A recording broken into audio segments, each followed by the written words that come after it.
Summary of Violets Are Blue, an addictive psychological thriller by Miranda Rijks. Violets Are Blue by Miranda Rijks. Extended summary. Miranda Rijks's Violets Are Blue is a gripping psychological thriller that explores the dark, deceptive layers of friendship, obsession, and buried secrets. The story centers around Holly Mayweather, a woman whose seemingly idyllic life begins to unravel after a chance encounter with a long-lost friend. As the narrative unfolds, readers are drawn into a chilling web of manipulation, lies, and revenge. Part 1. Reconnection. Holly Mayweather is in her late 30s and living in Sussex. She has a quiet, comfortable life as a florist, running a small shop called Pedal Pushers. She lives with her teenage daughter, Libby, and while her life isn't extravagant, it is peaceful and safe, exactly what she needs after past traumas she has fought hard to bury. But everything changes when Sasha Blake walks back into her life. Sasha was Holly's best friend when they were in school together. They lost touch years ago under vague, unexplained circumstances. When Sasha shows up at Holly's shop one afternoon, it feels like fate. Glamorous, confident, and successful, Sasha immediately sweeps Holly up into a whirlwind of dinners, memories, and promises to never lose touch again. At first, Holly is thrilled. Sasha's attention is flattering, and it pulls her out of the monotony of her day-to-day life. But soon, Sasha begins pushing boundaries. She shows up unannounced, inserts herself into Holly's social circle, and starts getting close to Libby, too close. Holly tries to ignore the warning signs, grateful to have someone who seems to genuinely care about her. But she can't shake the feeling that Sasha's return isn't as innocent as it appears. Part 2. Cracks beneath the surface. As Sasha settles into Holly's life, she begins influencing Holly's choices. She critiques Holly's friends, encourages her to pursue bigger business goals, and makes veiled suggestions about how Holly could be happier if she took more risks. Sasha even helps redesign the flower shop, pushing Holly toward a new, edgier image. Meanwhile, Holly's relationship with Libby starts to deteriorate. Libby resents Sasha's presence, but Holly dismisses her daughter's concerns as teenage moodiness. Libby becomes increasingly withdrawn, and when Sasha starts offering her friendly advice and little gifts, Libby lashes out, accusing Sasha of manipulating her. Holly is torn between the daughter she loves and the friend she thinks she's lucky to have. But then small things begin going wrong. Customer orders at the flower shop are mysteriously cancelled. Holly's bank account shows strange activity. Rumors spread about her being unreliable and erratic. And when she tries to confront Sasha, Sasha turns it around, insinuating that Holly is paranoid, possibly mentally unstable. Holly begins to doubt herself. After all, she's struggled with anxiety in the past. Is she imagining Sasha's malice? Part 3. The past resurfaces. Through a series of flashbacks, the reader learns more about Holly and Sasha's shared past. They were inseparable at school, until a tragic incident tore their friendship apart: the death of their classmate, Becky, in what was ruled a suicide. Becky had been close with both girls, but rumors hinted at jealousy and betrayal.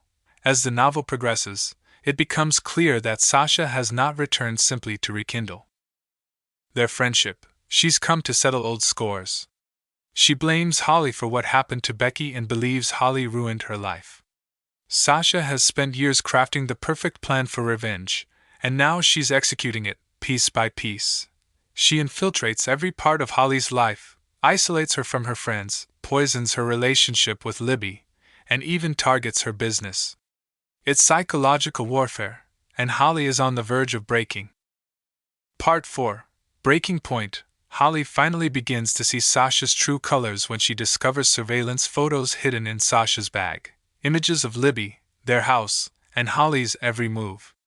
In a panic, she confronts Sasha, who calmly denies everything and says Holly is having another breakdown. She manipulates Libby into believing her mother is mentally unwell, creating a rift so deep that Libby temporarily moves in with a friend. Holly is left alone and desperate. When she tries to go to the police, she has no proof.